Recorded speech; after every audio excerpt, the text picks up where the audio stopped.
আপনারা দেখছেন today update news.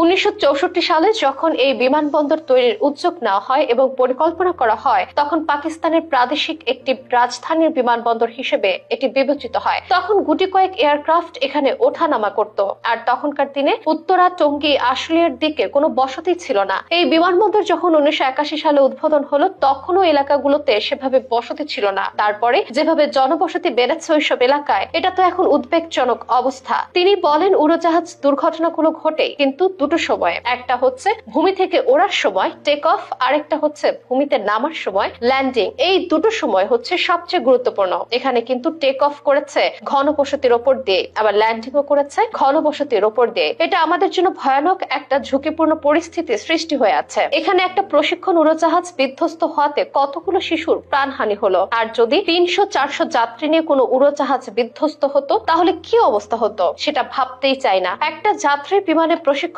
বিমানের চেয়ে অন্তত 10 গুণ বেশি জ্বালানি থাকে, তাতে আগুনও অনেক বাড়ে। এরকম হলে তখন আমরা কি করব? যার জন্য আমরা যদি দেখি, পৃথিবীর অন্যান্য দেশগুলো কিন্তু পর্যায়ক্রমে বিমানবন্দরগুলোকে শহরের বাইরে নিয়ে গেছে। থাইল্যান্ডের ব্যাংকক, মালয়েশিয়ার কুয়ালালামপুর, সব জায়গায় কিন্তু তারা বিমানবন্দর স্থানান্তর করেছে। আমাদের এই বিমানবন্দরের থার্ড টার্মিনাল কিন্তু করারই দরকার ছিল না। 2010 সালে ঢাকার বাইরে বিমানবন্দর নিয়ে যাওয়ার পরিকল্পনা ছিল, একটা উদ্যোগ ছিল, তারপর কিন্তু আর এটা হলো না। প্রশিক্ষণ ফ্লাইট কেন ঢাকায়? যা জানা গেল, বিমান বাহিনীর সাবেক কর্মকর্তা, অবসরপ্রাপ্ত এয়ার ভাইস মার্শাল এবং দেশের বেসামরিক বিমান চলাচল কর্তৃপক্ষের সাবেক চেয়ারম্যান এম মফিদুর রহমানকে যখন এই বিষয়ে মন্তব্যের জন্য যোগাযোগ করা হয়, তিনি শুরুতেই বলেন, আজকের শিশুদের হতাহতের ঘটনায় তিনি ভীষণ ব্যথিত, কথা বলার অবস্থায় নেই। আমি ছোট ছোট বাচ্চাদের এমন দুরবস্থা দেখতে পারছি না, এটি খুবই কষ্টদায়ক একটি ঘটনা। এরপরে তিনি তার মতামত দেন কেন ঢাকায় প্রশিক্ষণ হচ্ছিল তাও ব্যাখ্যা করেন। মফিদুর রহমান বলেন, আমাদের বিমান বাহিনী প্রশিক্ষণে দুর্ঘটনা প্রতিনিয়তই হয়, আমরা এটার জন্য প্রস্তুত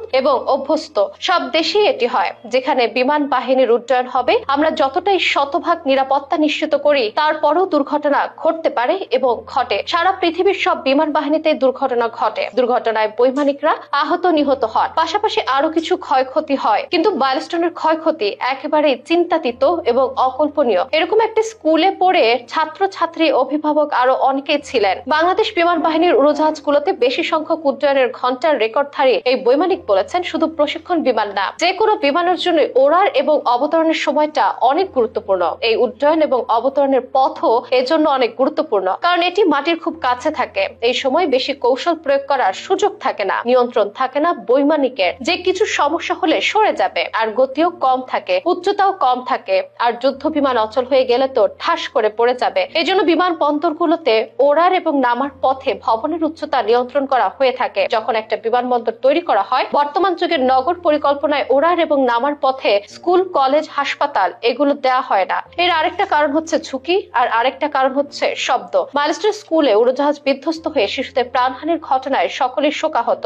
এ কথা তুলে ধরে মফিদুর রহমান বলেন, আমরা শোকাহত, কিন্তু আমাদের যুক্তি নির্ভর হতে হবে। আপনি দেখেন, ভারতের যে উড়োজাহাজটি বিধ্বস্ত হলো, সেটা কিন্তু খুব উঁচুতে ছিল না, কিন্তু সেটি নিয়ন্ত্রণ করতে পারেনি। 5 কিলোমিটার দূরে গিয়ে মেডিকেল কলেজের হোস্টেলের উপর পড়েছে। আর আমাদের এই উড়োজাহাজটা অবতরণ করতে আসছিল না। এটা উড়োজাহাজে বৈমানিক তৌকিরের প্রথম একক উড্ডয়ন ছিল। তাকে যথেষ্ট প্রশিক্ষণ দিয়েই এতে পাঠানো হয়েছে। এখন তদন্তে বেরিয়ে আসবে কোন টেকনিক্যাল সমস্যা ছিল না পরিচালনা। যেখানে দুর্ঘটনাটি ঘটেছে সেটি সরাসরি উড়োজাহাজটির অবতরণের পথে নয় বলে তুলে ধরেন তিনি। সরাসরি ওড়া নামার পথে হলে এটা উত্তরা বা নিকুঞ্জতে এসে পড়তো। এই দুর্ঘটনা স্থলের অবস্থানটা বিমানবন্দর থেকে একটু পশ্চিম উত্তরের দিকে। ওই এলাকাগুলোতে উড়োজাহাজ উঠতে থাকা অবস্থায় অপেক্ষা করতে হয়। বিমান বাহিনীর সাবেক কর্মকর্তার পথে রানওয়ে সরিয়ে নিয়ে বা বিমান বাহিনীকে সরিয়ে নিয়ে চিন্তা করলে তো আর হবে না। এর কারণ ব্যাখ্যা করে তিনি বলেন, ঢাকায় কিন্তু বিমান বাহিনীর প্রশিক্ষণগুলোতে সেভাবে হয় না। বিমান বাহিনীর প্রাথমিক প্রশিক্ষণটা হয় যশোরে, এরপর অ্যাডভান্স ট্রেনিংটা হয় চট্টগ্রামে। কিন্তু ঢাকাতে যে উড়োজাহাজগুলো আছে, কোনো বৈমানিক এখানে এলে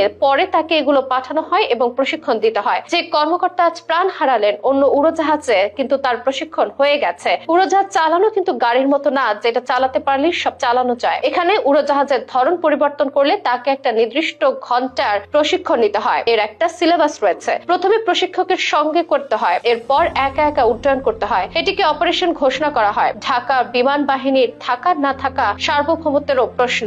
এমন মন্তব্য করে মফিদুর রহমান বলেন, এখন আবেগ কাজ করছে আমাদের, কিন্তু আমাদের দেশের সার্বভৌমত্বের জন্য শুধু আমাদের না, যে কোনো দেশের জন্য বিমান বাহিনী রাখতেই হবে এবং কিছুটা প্রশিক্ষণ সব জায়গায় চলবে, কিন্তু নিরাপত্তার বিষয়টা নিশ্চিত করতে হবে প্রশিক্ষণের মান বাড়িয়ে আর আধুনিক যন্ত্রপাতি সংযোজন করে। আমি যতটুকু জানি আমাদের বিমান বাহিনীতে নিরাপত্তার বিষয়ে কখনো আপোষ করা হয় না। উড়োজাহাজগুলো পুরনো হলেও এগুলো নিরাপত্তার মান বজায় রাখা হয়। এ সময় অনেকেই দাবি করেছেন বিমান বাহিনীর সক্ষমতা কমে গেছে। যেহেতু নতুন নতুন উড়োজাহাজ কেনা হয়নি, দেশের আর্থিক অবস্থার কারণে হয়তো কেনা যায়নি, যেটার প্রক্রিয়া এখন চলছে। কিন্তু আজকের দুর্ঘটনার সঙ্গে যদি এটা মিশিয়ে ফেলি যে এখানে কোনো প্রশিক্ষণ হবে না, এটা ঠিক না। আমি তো সমুদ্রে গিয়ে আকাশ ওড়াতে পারবো না সবসময়, তাহলে তো এই বিমানবন্দরটিকেই পরিত্যক্ত ঘোষণা করা হবে। এত হাজার হাজার এয়ারলাইন্স আসছে, তাদের তো জায়গা দিতে হবে। আবার বিমান বাহিনীর জন্য যদি আপনি লালমনির হাটে ঘাঁটি করে দেন, তবুও ঢাকাকে রক্ষা করার জন্য কিন্তু কৌশলগত কারণে কিছু উড়োজাহাজ এখানে রাখতে হবে এবং এখানে নতুন যে বৈমানিক আসবেন তাকে ওই উড়োজাহাজে প্রশিক্ষণও দিতে হবে।